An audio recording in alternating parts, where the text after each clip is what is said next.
ओम शांति। आज की मुरली का सार है, मीठे बच्चे, तुम्हें डबल अहिंसक बनना है। मनसा वाचा कर्मणा तुम कभी किसी को दुख नहीं दे सकते हो। आज का प्रश्न है, कल्प कल्प जिन बच्चों ने बाप से पूरा वर्षा लिया है, उनकी निशानी क्या होगी? उत्तर है, वे पतितों का संग छोड़ बाप से वर्षा लेने के लिए श्रीमत पर चलने लग पड़ेंगे। बाप का जो पहला फरमान है कि गृहस्थ व्यवहार में रहते पवित्र बनो, इस फरमान पर पूरा पूरा चलेंगे। कभी प्रश्न नहीं उठेगा कि आखिर भी दुनिया कैसे चलेगी। उनकी आपस में कभी क्रिमिनल असॉल्ट हो नहीं सकती। वे अपने को शिव बाबा के पोत्रे, ब्रह्मा के बच्चे, भाई बहन समझकर चलते हैं। आज गीत बजा माता ओ माता। ओम शांति। बच्चों को अब कोई की भी महिमा नहीं करनी है, भक्त महिमा करते हैं। यह गीत भक्ति मार्ग वालों ने मम्मा की महिमा में गाया है, परंतु बेचारे यह नहीं जानते कि मम्मा ने ऐसी क्या सेवा की है, होकर गई है, उनकी महिमा गाते हैं। परंतु वास्तव में महिमा एक की ही गाई जाती है। वह एक बैठ बच्चों को पढ़ाते हैं और ऐसा बनाते हैं। तुम भी उनके बच्चे हो जो भारत व विश्व की सेवा करते हो। महिमा भारत की करते हैं, चित्र भी भारत में ही है, पूजा भी जगत अम्बा की यहाँ बहुत होती है, बाहर में नहीं है। कहाँ कहाँ शिव के चित्र हैं, परंतु वह यह समझते नहीं। वास्तव में महिमा है शिव की, जो शिव बाबा फिर जगत अम्बा और जगत पिता की महिमा निकालते हैं। बाबा से ही सबको श्रीमत मिलती है। दिलवाड़ा मंदिर में सबके चित्र नहीं है, बच्चे तो ढेर हैं। तुम सब बच्चे राजयोग सीख रहे हो, चित्र तो थोड़ों के ही निकालेंगे। तुम जानते हो बाबा हमको स्वर्ग का मालिक बनाते हैं। शिव बाबा इनमें बैठा है। कल्प पहले भी ऐसे ही परमपिता परमात्मा ने हमको राजयोग सिखाया था। अब प्रैक्टिकल बुद्धि में लगता है। जब दूसरे सुनते हैं तो कोई कहते हैं बिल्कुल ठीक बात है, कोई कहते हैं हम कैसे माने, एक जैसे सब नहीं है। जब कोई नए आते हैं तो प्रश्न पूछा जाता है, गॉड फादर का नाम कब सुना है, कब भगवान का नाम सुना है। ऐसा कोई मनुष्य नहीं होगा जो कहे कि हम गॉड फादर को याद नहीं करते हैं, क्योंकि अभी सब दुखी हैं, इसलिए परमात्मा को याद जरूर करते हैं। सतयुग में कोई ऐसा नहीं कहेंगे कि पतित पावन आओ। दुख में सिमरन सब करते हैं, सुख में सिमरन ना कोई। दुख में सिमरन किसका करते हैं? एक का। भल सिमरन करते हैं, परंतु जानते नहीं, सिर्फ महिमा करते हैं। यहाँ तो है सारी धर्म की बात। गाया जाता है रिलीजन इज माइट। कौन सी रिलीजन में इतनी माइट है? सभी रिलीजन में तो इतनी माइट नहीं है। आप आकर एक देवी देवता धर्म स्थापन करते हैं। बाबा को कहा जाता है ऑल माइटी, तो जो धर्म स्थापन करते हैं उसमें भी माइट है।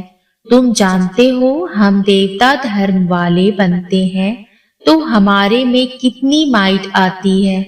हम बाप से रजाई लेते हैं, हम कोई हिंसा नहीं करते हैं। सतयुग में दोनों हिंसा नहीं होती।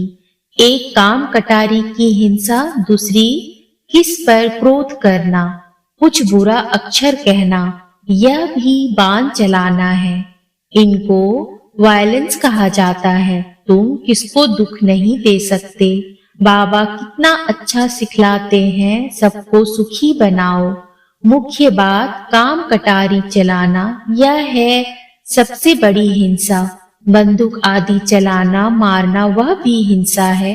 कोई भी प्रकार से किसी को दुख देना हिंसा है। इसलिए बाप ने कहा है काम महाशत्रु है, गाया भी जाता है अहिंसा परमो देवी देवता धर्म। उनमें दोनों हिंसाएं नहीं थी, कभी भी किसको मनसा वाचा कर्मणा दुख नहीं देते थे। बाप आकर स्वर्ग की स्थापना करते हैं, कल्प पहले की थी, अब फिर कर रहे हैं। किसको मारना पिटना क्रोध करना सबसे छुड़ा देते हैं। मुख्य बात है पवित्रता की, इसलिए राखी बंधन गाया हुआ है। बहनें बैठ भाइयों को राखी बांधती है कि काम कटारी नहीं चलाना, परंतु मनुष्य यह अर्थ नहीं समझते। तुम हो ब्रह्मा के बच्चे, शिव के पौत्रे, तो तुम भाई बहन हो गए। आपस में कभी क्रिमिनल असॉल्ट नहीं कर सकते, यह है पवित्र बनने की युक्ति। बहन भाई कभी आपस में शादी नहीं करते, तो बाप समझाते हैं कल्प कल्प जिन्होंने वर्षा लिया है वही श्रीमत पर चलते हैं। अधर कुमारी कुंवारी कन्या का मंदिर भी है। गृहस्थ से निकल फिर बाप के बच्चे बने हैं, तो उन्हों को अधर कहा जाता है। जरूर हो कर गए हैं, अब फिर प्रैक्टिकल में है। ऐसे मत समझो कि हम पवित्र बनेंगे तो सृष्टि कैसे चलेगी। अब यह तो पति दुनिया हो गई है, अब चाहिए पावन दुनिया। पति दुनिया तो चलती ही रहती है, बंद नहीं होती है, तो तुम्हें पतितों का संग छोड़ना पड़े। बाबा आकर विकारी दुनिया की रचना बंद कराते हैं। सतयुग से निर्विकारी दुनिया शुरू होगी। बाप आकर बच्चों को फरमान करते हैं, फिर कोई माने ना माने। श्रीमद् भगवानुवाच, भगवान बच्चों को बैठ पढ़ाते हैं। क्या बनाएंगे? जरूर भगवान भगवती बनाएंगे। जो जैसा है वह ऐसा ही बनाएगा। निराकार भगवान बैठ निराकार आत्माओं को पढ़ाते हैं इस शरीर द्वारा। यह है बाबा का लॉन्ग बूट। बाबा को शरीर तो चाहिए ना, उनकी शरीर रूपी जूती पुरानी हो गई है। जब नई थी तो गोरी थी, अब काली हो गई है।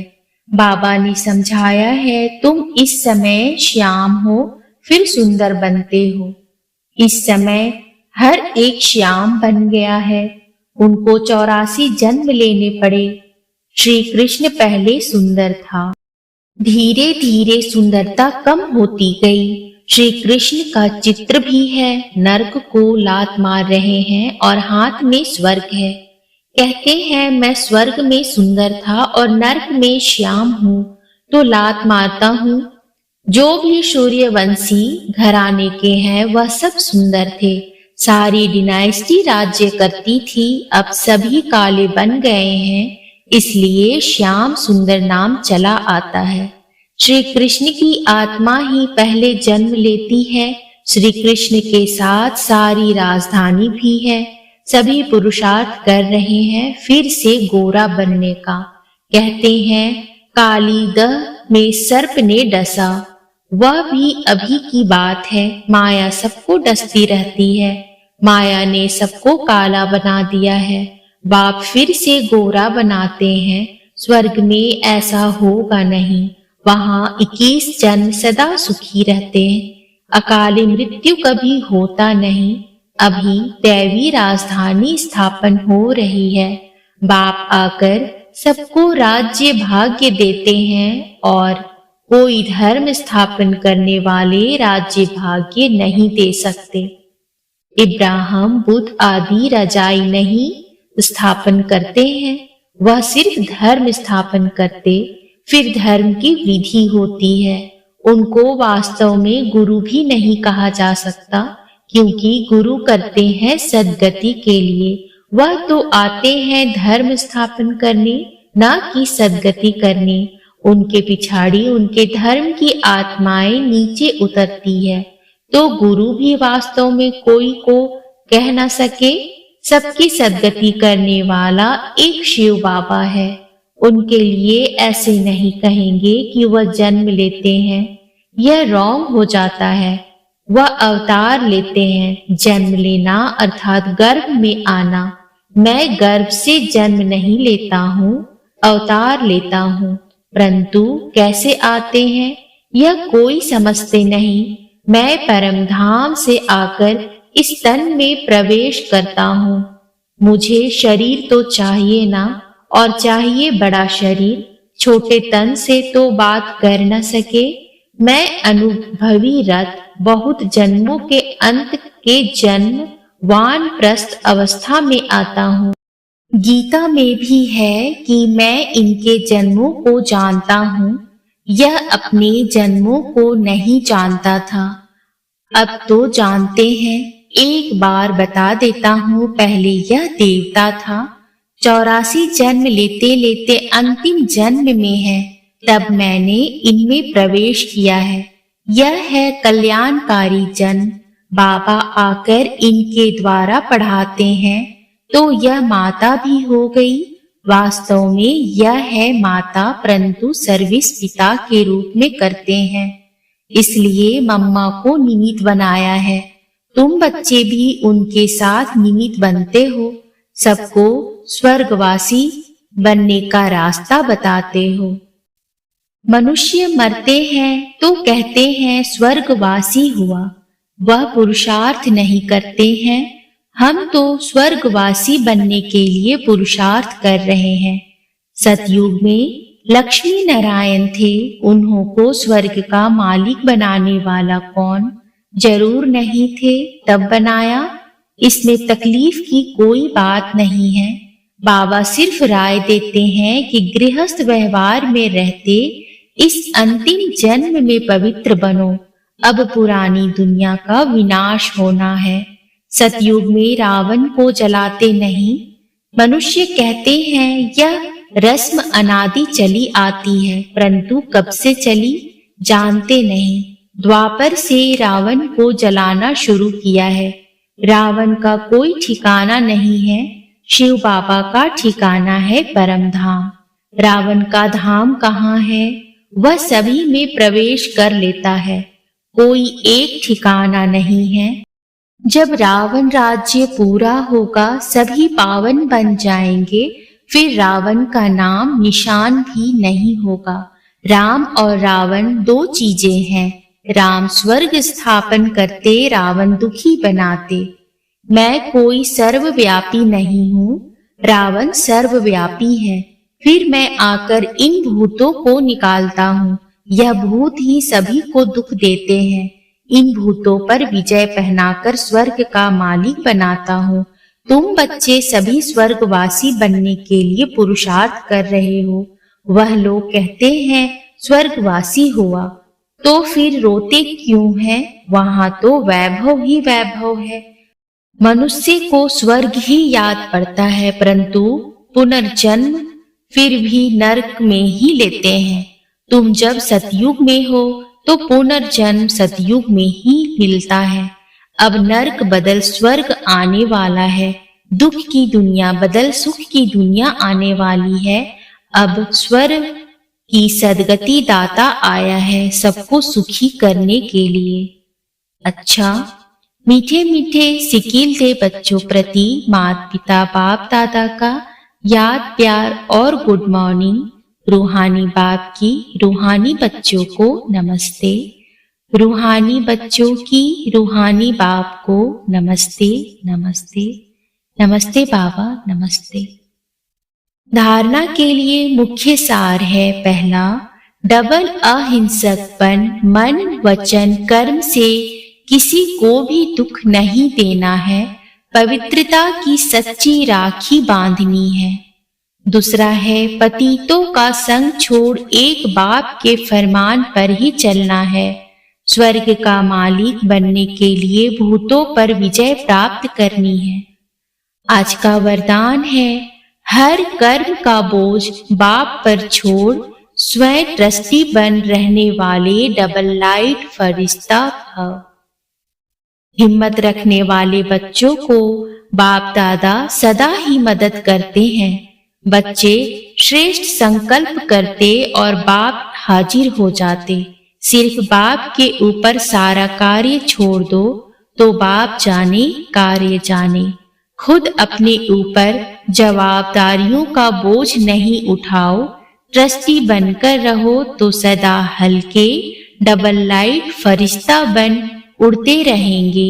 दिल साफ है तो मुराद हासिल हो जाती है। आज का स्लोगन है, उमंग उत्साह के पंख साथ हो तो उड़ती कला में उड़ते रहेंगे। ओम शांति।